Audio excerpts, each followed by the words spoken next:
So ayaw ng mga sisiw yon. Okay? Kaya ang ginawa ko, hen hatch yung nangyari dito. Bakit? Kasi po pag hen hatch, na-occupied po ng inahin, na ibibigay po ng inahin yung extra body heat, okay, sa ating mga sisiw. At the same thing, pagka ganito pong maulan, ang dami pong mga lamok. Okay, alam naman natin ang lamok, carrier din po yan ng sakit.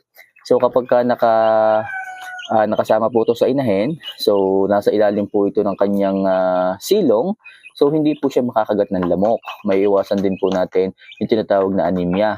Okay? So kapag yung mga sisiw natin is hindi nagka-anemia, hindi sila manghihina, hindi sila bumumutla. Kasi possible din po yon na makakuha sila ng malaria doon. Okay? So yun yung pinakapangunahing sakit na maaaring makuha ng ating mga sisiw, ng ating mga manok sa kagat ng lamok. So yung tinatawag na malaria. At isa rin po itong hassle na sakit pagdating sa ating mga